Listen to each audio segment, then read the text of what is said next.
So we know the revenues are growing significantly, and we as a business are growing with that trend. But also, one of the things that at ANS we've noticed is making sure we can transition our customers appropriately to consume those services with the best performance necessary. So that's just a slide just to give you some demonstrations. And these are the kind of 5 lessons we've put together around interoperability, limits, timescales, resiliency, and security. We've tried to make it a little bit more high level because obviously we want to pitch to the audience to make sure you have a good understanding why we've approached it in the way we have. But this is through the extensive experience we've got migrating people to cloud, whether that's AWS or Azure, the normal gotchas that you get caught up on, and hopefully you'll get some nuggets from this. Thanks, Mark. So we're going to start with the lesson 1 essentially. So you know, cloud computing vendors, you know, they kind of promise the world. They can connect, you know, get you connected pretty quickly if you're connecting over certain ways. So ExpressRoute takes a lot longer, and we'll go into a bit more detail around that than maybe a VPN connection. And then there's always challenges that result from how you connect into the cloud around speed, bandwidth, latency, network type. So we're going to go through how to design your connectivity around your users and applications. So essentially, you know, a lot of our customers and you guys as well will have a mixture of private network connectivity and internet connectivity to get to resources that are either in public cloud, like Azure, Google, AWS. Private cloud, you might have a supplier that you use to provide racks, co-location, or provide a whole managed service around a private cloud, or you might even have that connectivity on-prem in your own data center. And then applications, a lot more applications are now being made available through the internet or SaaS-based services. So a few examples there are Office 365, Dropbox, and Salesforce. Now, typically, you'll have a data center, and that data center will be connected typically to your private network and your internet network, and a lot of the security will be done within that data center. And then you'll connect, your HQ and branch to that private connectivity, the traditional network, your data center. Perhaps if you've not got an on-prem data center environment and you are using private cloud providers, you'll have a connection in through there as well. And then you might have users and that coming through that data center, and then IoT devices that those kind of IoT devices that sat on the internet as well, either on a SIM card or the likes. Typically, we see customers connecting through ExpressRoute or Direct Connect, or other connectivity into providers, either through your private cloud, so directly through a cloud partner, or you might bring that directly into your data center as well. And then your SaaS type applications, internet-based applications, you're connecting those through your data center out to the internet. So this is very much a traditional kind of network architecture. Some of the challenges with that are around cost. As you push more bandwidth through your central internet gateway into the internet, then you're having to beef up that connectivity in there. You're having to beef up the security that's in there as well, and sometimes the speed to change that, it's very, very slow to do that. As you kind of move more and more to this kind of to the right to more cloud-based applications and SaaS applications, you might start to connect your branch users to the internet directly instead. And with traditional networking technologies, this can be quite difficult because they're not application aware. They don't know the difference between different applications. So you're having to put some quite complex routing into your network devices, and it can become quite hard to manage and troubleshoot. So you know, a lot of businesses now are moving to you know, application aware type networking technology, SD-WAN, you know, hybrid WAN type services, to be able to understand, you know, what kind of applications are running across the network, but also be able to choose which network connection that those applications use. And then you know, deploy active type routing, so you're using both connections at the same time, which hopefully should reduce some of your network spend, because you're putting that traffic across two links rather than, you know, the traditional kind of networks where you have a you know, a primary and backup service that then you're not utilizing all the connections.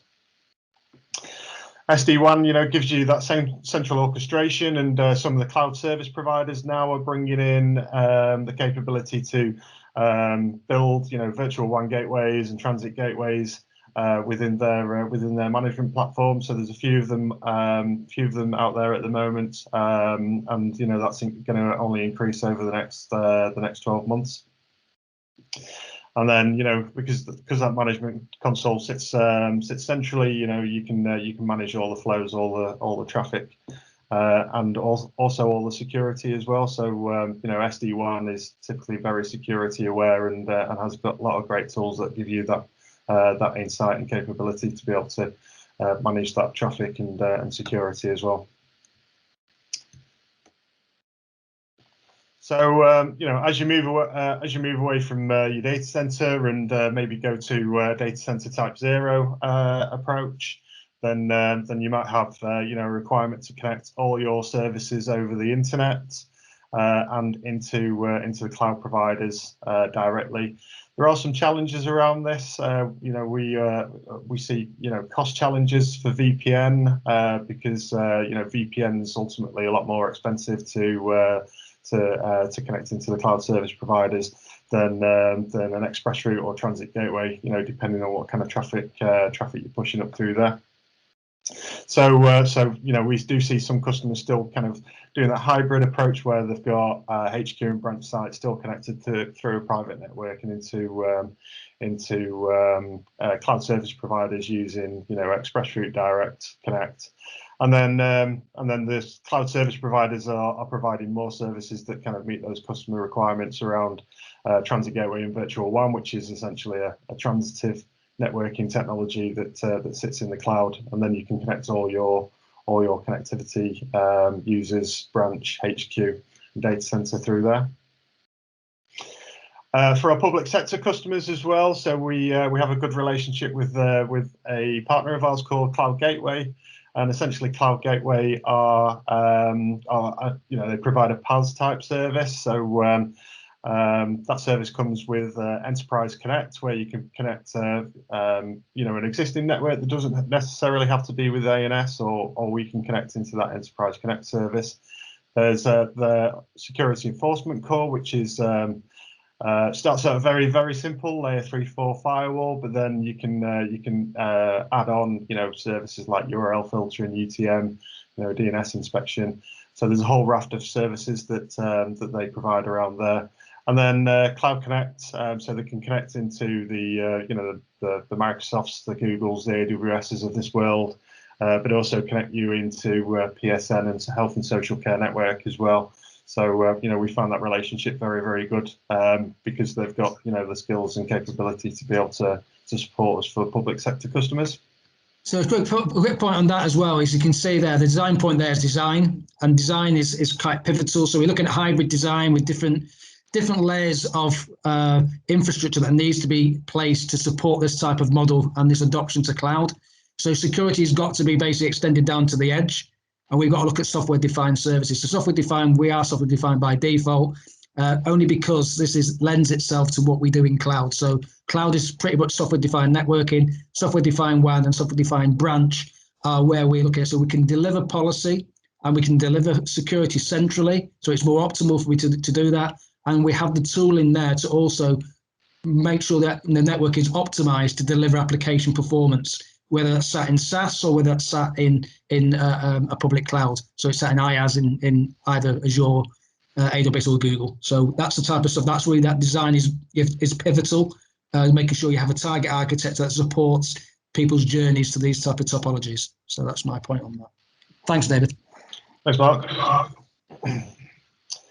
Okay, so lesson 2. So different cloud connection methods can have different limitations. Both in how you can connect into them. Limitations on limitations on the speed that you can connect to them as well. So around know your limitations. So a number of the cloud providers have limitations where you can only connect to networks on a single cloud circuit, maybe, or the number of Cloud Connect circuits in a region. You may be limited on that. Number of routes, it's a big one. So the number of routes that you can actually advertise into a cloud provider. So some of the cloud providers, once you reach a certain amount of routes, they'll just cut you off. So understanding how to route into and out of cloud is a very, very big one. Number of VPN connections into a region as well is limited. Normally based on an SKU.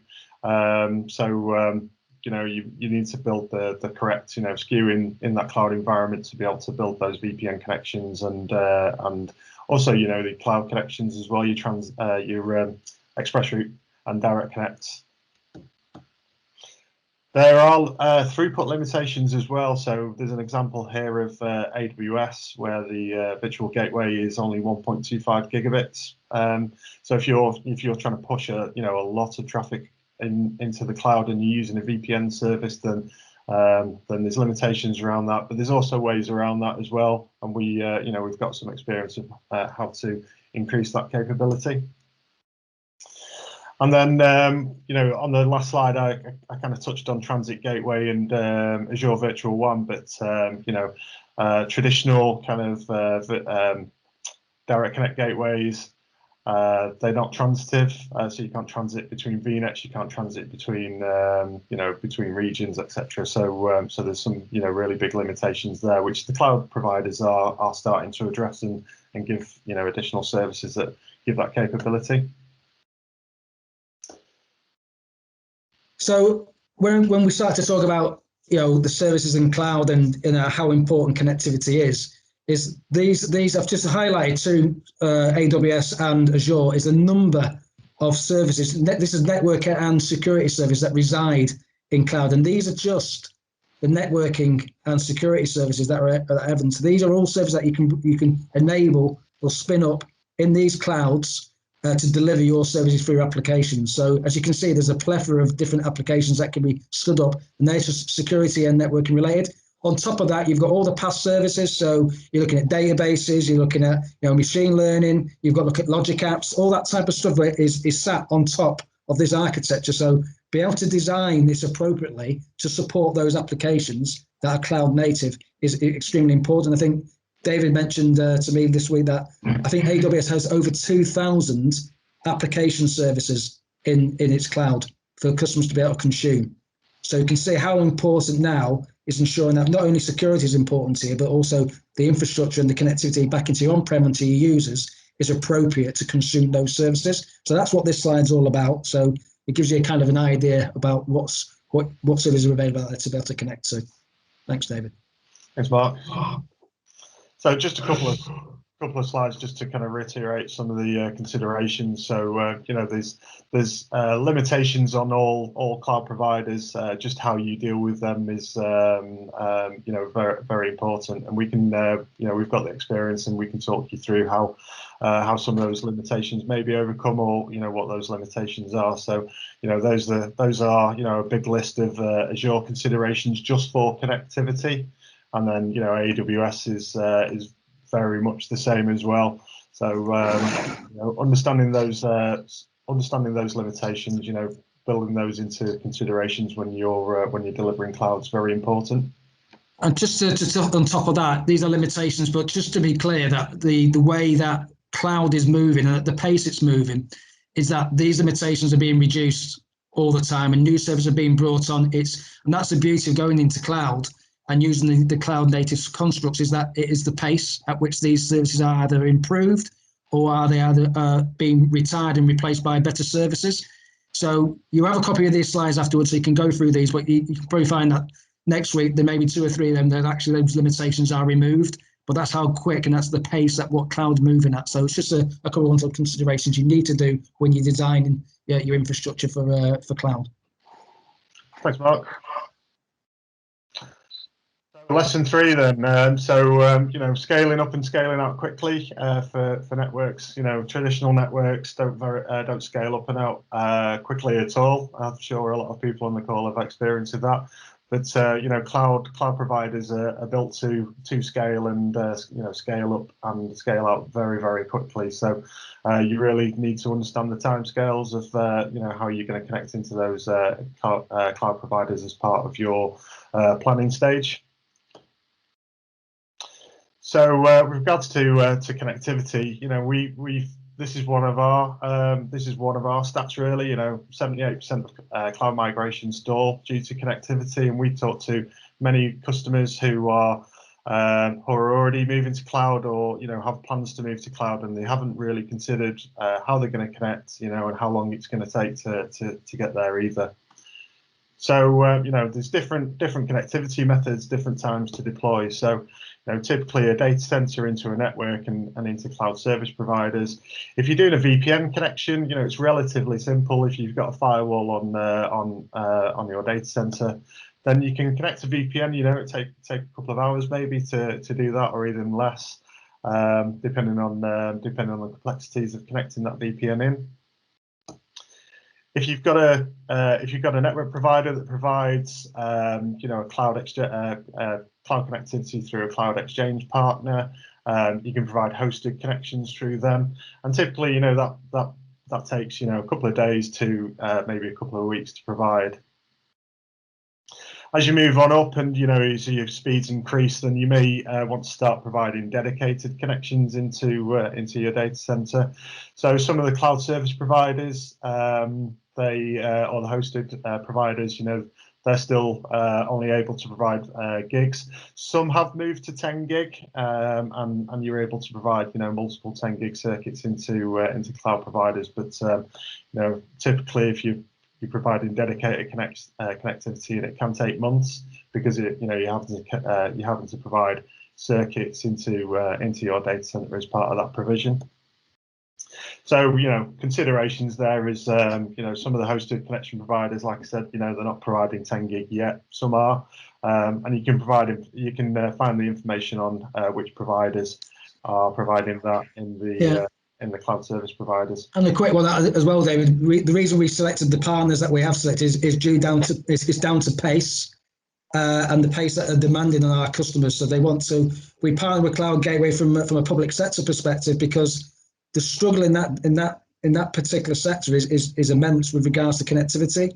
So spinning up services like an express route or a direct connect through that platform, it's a PaaS service. It's already been built. The connectivity is already there. Is anything between 20 minutes and an hour to stand up a connection like that. So it's extremely important to make sure that people understand the nuances, but also the benefits of doing cloud stuff and software defined, because everything is done at pace. So you need to choose the partners well that you can deliver this stuff at pace. So that's just one thing there with time to deploy. So people will say, oh, I can just go and spin this stuff up, and I might have to wait months to get a connection. But actually, no, I can start consuming services pretty quickly. I mean, your VPN can be minutes, you know, if you've got the right knowledge. So you can start consuming services pretty much straight away, but always plan and don't put things off until you understand these constraints, because there are some constraints there, but there also are there's some solutions that you can pretty much adopt straight away. Yeah. Thanks, Mark. So lesson number 4. So resiliency is a big thing, and you know, different cloud service providers have gone about this in different ways. So so understanding, you know, how resilient you want to build your cloud connectivity is really important.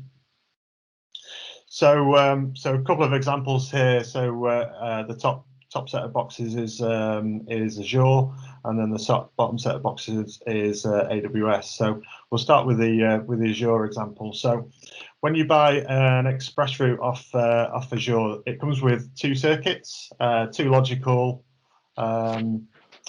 two physical circuits, 4 logical.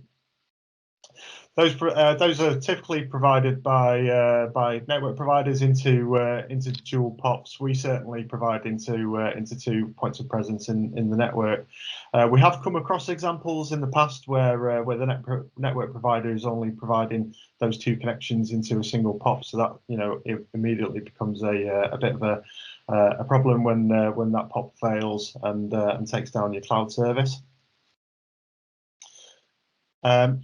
You've got to consider, whether you're in a single region or multiple regions, how you want to connect into those clouds as well. So you might want to connect, an express route into your main cloud region, and then maybe a VPN connection into your secondary cloud region, or you might want to connect an express route or into both of those regions as well, just for additional resiliency. So there's some really important considerations to be made about how you build into the Azure environment. And a quick one on the Azure one, guys, as well, is that most people think it's 2 circuits, it's diverse, it's highly available, and that goes to a single POP. So that single POP is, if we're going to say it's a UK South, it will be a POP that services UK South and many other regions, but it's a single POP. So people understand that there's a bit of a misnomer where they say, oh, I've got 2 circuits, it'd be highly diverse. It generally isn't highly diverse because it goes to a single POP. So when you design high availability, depending on what your workloads look like, then you may have to configure 2 express routes, that's 4 physical circuits, 4 logical ones. And then when you look at the type of peerings that you get private peering and Microsoft peering.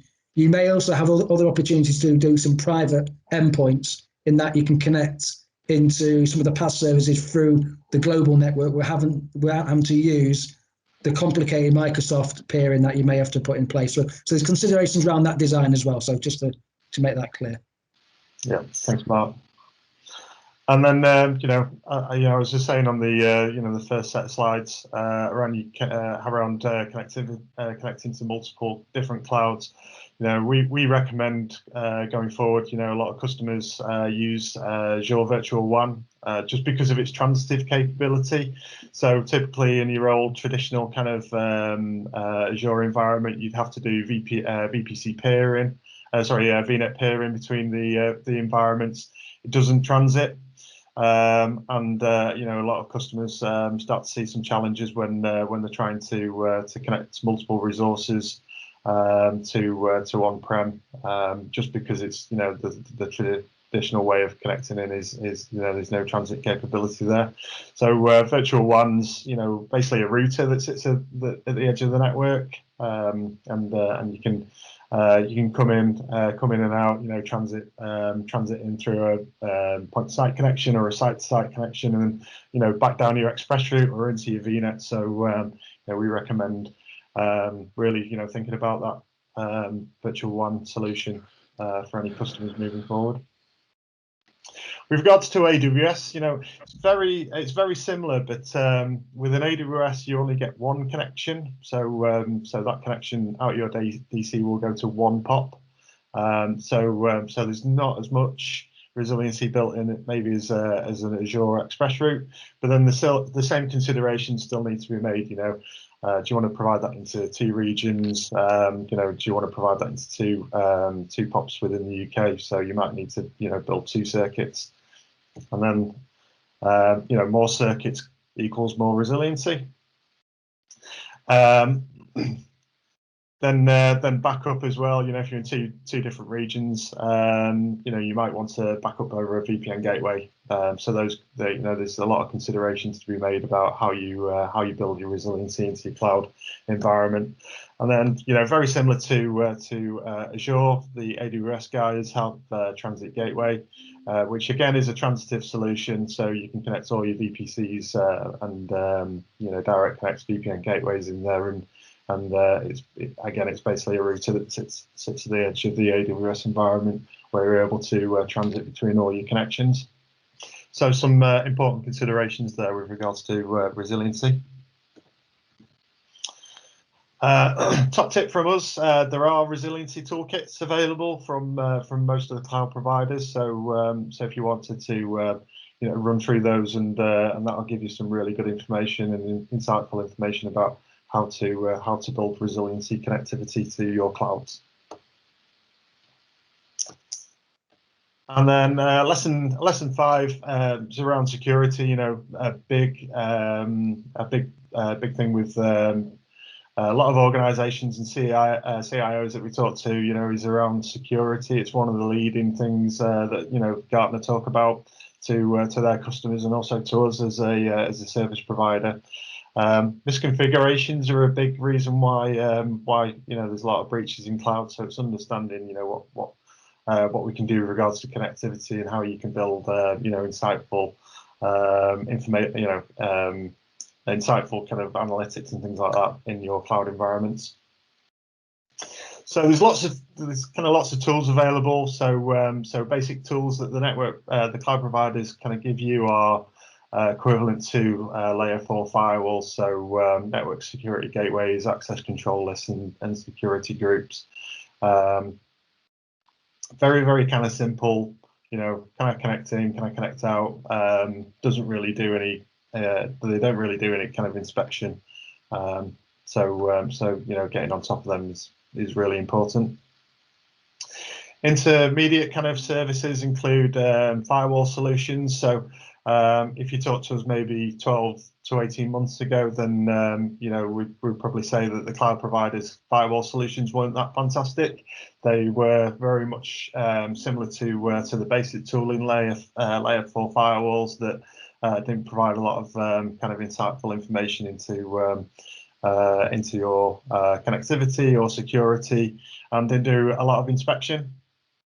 They've really upped the game in the last 18 months. So the cloud providers' firewalls are providing things like layer 7 inspection, but you know, they're not as up to speed, I'd say, as some of the third-party vendor firewall solutions that can provide network virtual appliances in the cloud. So they offer, you know, really advanced layer 7 inspection and security tools, and a lot of kind of really good dashboards, playbooks, and things like that go along with them as well. So it's almost another layer on top of the cloud providers.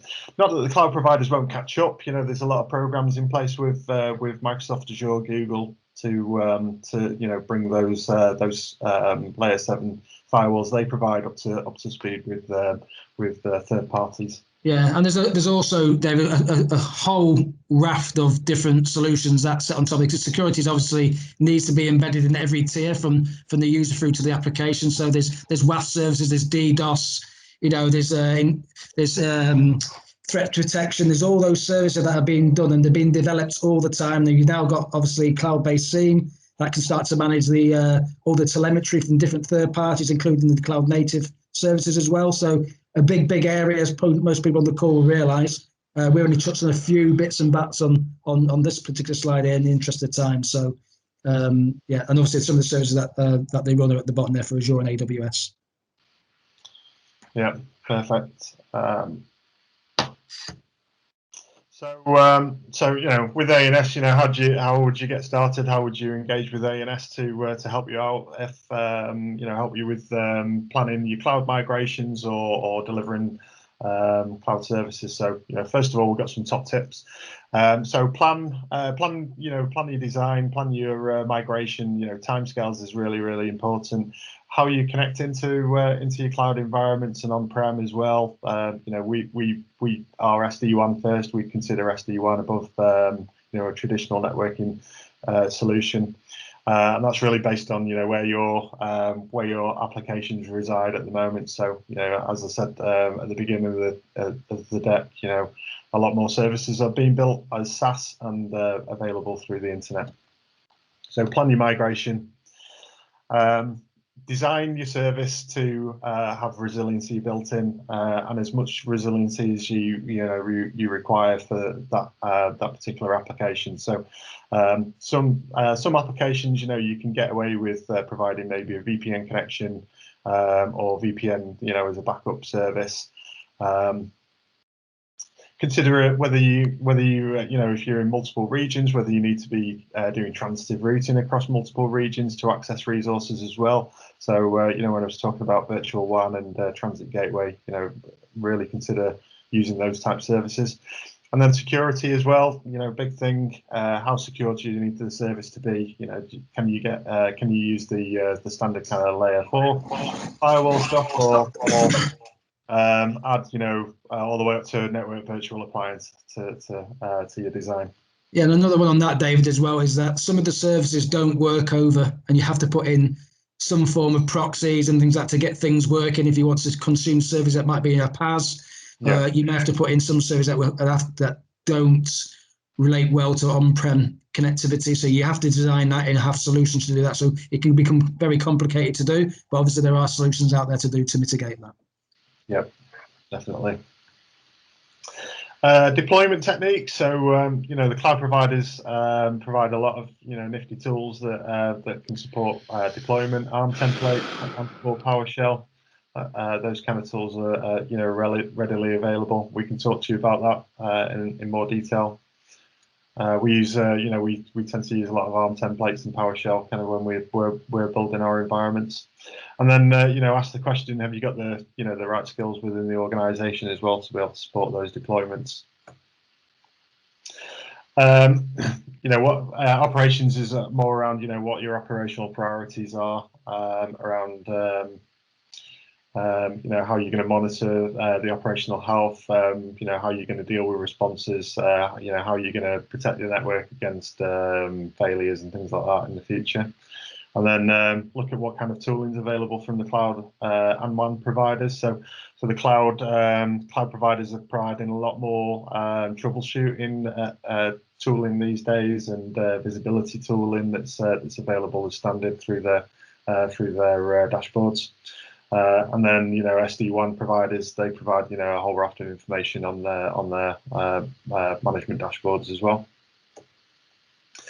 And then automate as much as you can. So, you know, people can make mistakes. If you could build AI capability to automate some of the service builds and security, then, you know, use those capabilities as much as you can. Just simplifies your deployment, your management, frees up resources to be able to concentrate more on business critical projects and services. Yeah, that's a big one for me, for everyone on the call. For automation's the big thing about the cloud. One thing is that, you know, we know that networking hasn't really kept up with that, so we're building heavy, you know, playbooks and things like that to automate as much as we possibly can to give that pace and give that repeatability back to customers. So automate is not easy, as we all probably know, but once you've built it, it will be there to only improve services to end users. And that's at the end of the day, that's what we're trying to achieve, I think, even as customers and as a provider. So that's a massive area for us, that the automation piece. Yeah, and you'll get these you'll get this slide. So that's that link at the bottom is a link to the well-architected framework. So a lot of the cloud providers are standardizing well-architected, which talks about, you know, plan, design, operate, cost as well. That link there actually goes to a map, which I like because it's very visible, very kind of visual, and has all the different areas in there. So you know, it's well worth visiting the AWS map for their capability.